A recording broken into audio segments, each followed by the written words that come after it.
Ashamaa harka fuudhee kabajamtootaa fi jaallatamtoota hordoftoota keenya akkam jirtu fayyaa keessan nagaa godha galata rabbii baga jiraattanii har'a nama haaraan isinii fidee sayyuu kootii fi guyyaa tokko viidiyoo isinii waraabeen ture obboleessa koo jaartii isaatii jechuudha.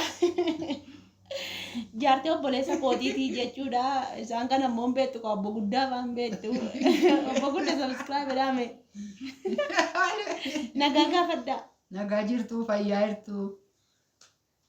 Gaafadha. Nagaa jirtuu fayyaa keessanii akkam isin nagaadha jajjabaattu jirtuu nagaadha akkam isinii. Sayyuu seetii jedhaka. Warri kun harmee keenya animmoo isaan dubbisuu dhufeen jira kunoo isheen kun immoo sayyuu kootii ishee dubbisuu dhufeen jira. Nagaa keessanii isin akkam jirtu baga nagaa taatanii baga jiraattanii isiniin jira. Akkasii kabajamtootaa fi daawwattoota keenya akkuma beekamu gaasanitti mee hin ture sayyoo kootisaniin jedheen jira. Jaarsa isii argitaniitti duraanii jaartiin isaa hojjettanii na gaafachaa turtanii isinitti himnee har'a fideen jira jechuudha. Akkuma beekamu amantiin garaagaraa inni musliima isheen kiristaanaa akkasii kan waluma keessa jira jireenya akkuma beektan jireenyi Itoophiyaa tokko miti waan ta'eef waluma keessa deddeema akkasii namni.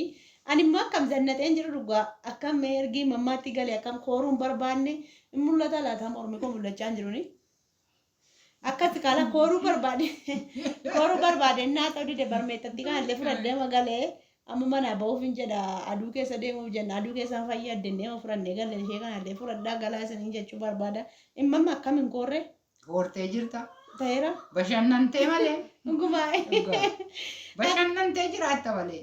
Akkasii yuutuubii nan banaaf ishee daallee ilma seetiillee nan banaa obboleessa kootiif banee jira garuu ittiin fayyadamne ilma dabbartee natti fakkaata banee itti kenneennaan viidiyoo wayyuu irra gadhiisee ture garuu ilma dabbaree natti fakkaata badaan hojjenne amma ilma ishee wajjin hojjenna. Mucaa obboleessa kootii wajjin hojjenna adaadaa namti ani. Adaadaa kun naan jedhee jala fiigee wajjin hojjechuu qabna viidiyoo inshaallah gaafa manni barumsaa xumuramu hin dhufaa.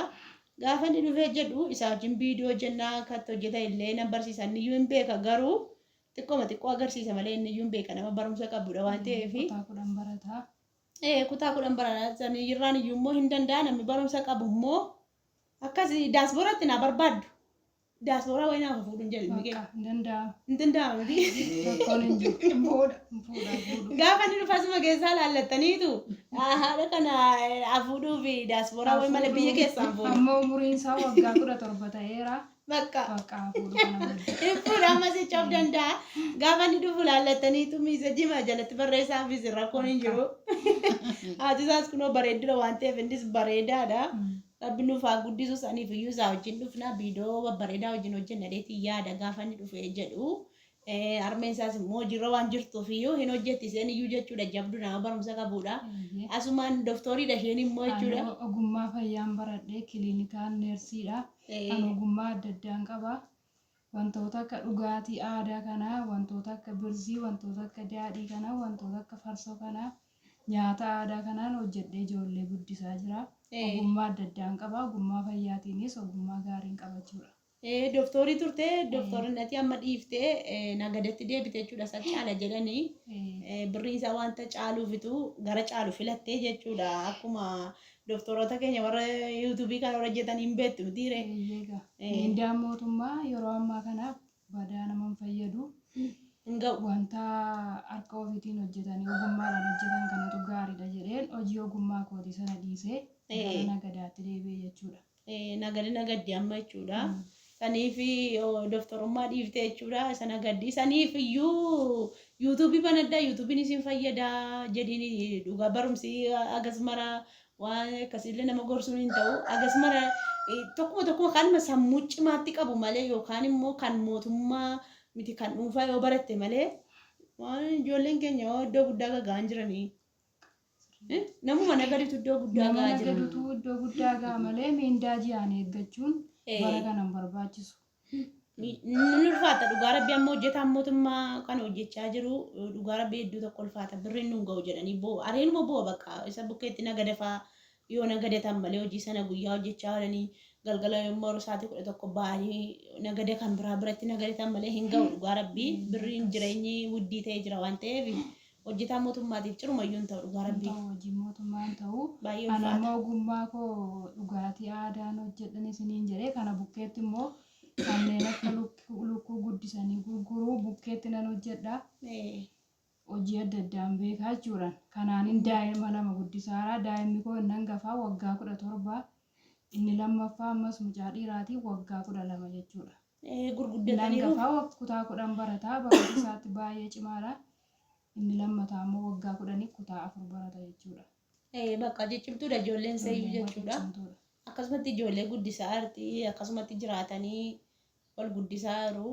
Saniif jennaan hin mammatime maal jetta waa'ee biyya kana keessaa akkam jetta jireenya qaala'insa akkam jireenyi kun duraanii yerootti bara keessanii faa rakasaa waggaa 2-3 durayyuu jireenyi rakasadha.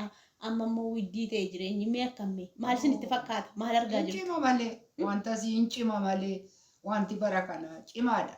Inni durii dhadhaa burcuqqoo tokko birrii 3 fa'iin bitu birrii 2 fa'iin bitu amma immoo birrii meeqaan arginee hin dandeenye. 300 miti burcuqqoo. 400 500 600 Burcuqqoon dhadhaan jechuun Burcuqqoon 600. kiiloon Kiiloon tokko burcuqqoo 2 walakkaa baata jechuudha akka gabaamaatti burcuqqoo 2 walakkaan immoo 12,000 15,000 jechuudha.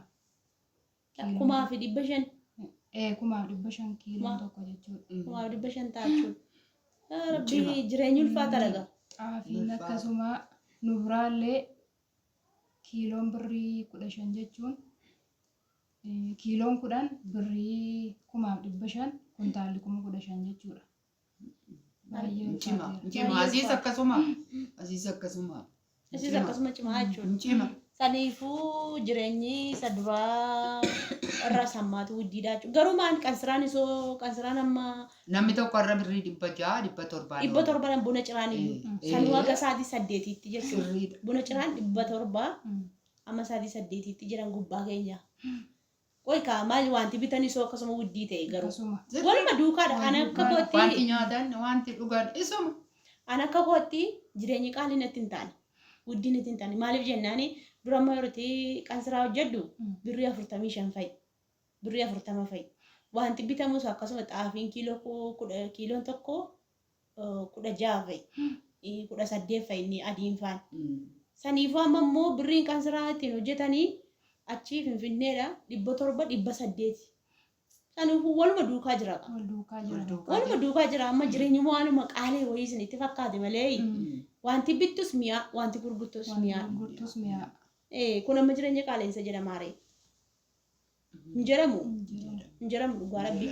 Akkuma bittee sanatti osoo gurgurta. Ammatu akka gurgurtu sanatti immoo bakka waluma qixxeedha naaf.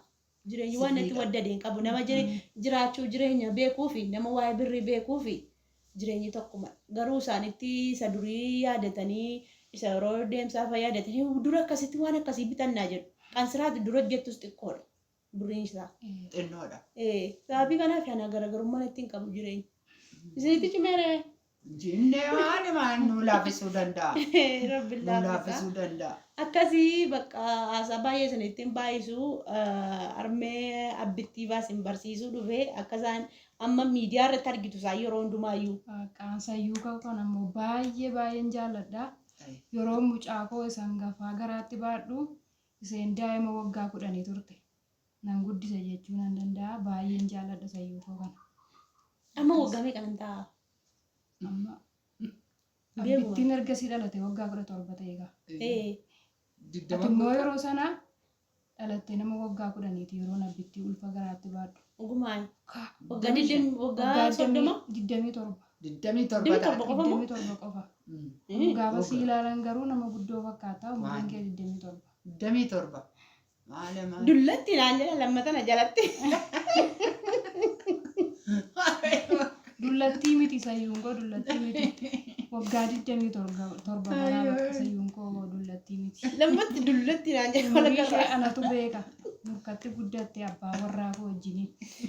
Bakka akkasii kanaaf jennaani hundaafiyyuu jechuudha yuutuubii nan banaa fi harmee isaallee waraabee gadhiisaa yeroo bira hojii isheen hojjettu illee isin agarsiisuu danda'a waan biyya keessaa fa'aa hojjetamu fa'aa isin barsiisuu dandeessi dhugaa rabbii ogeettii jabduudha waan ta'eef waan baay'ee irraa barattu dhugaa mucicha sabiskiraabii gootuu sin barsiisa viidiyoo wajjin waraabaa wajjin hojjettu saniin booddee waan biyya keessaa hundumaan buluusaa sin barsiisa baqa gara yuutuubiitti yuutuubara ta'a booddee jechuudha.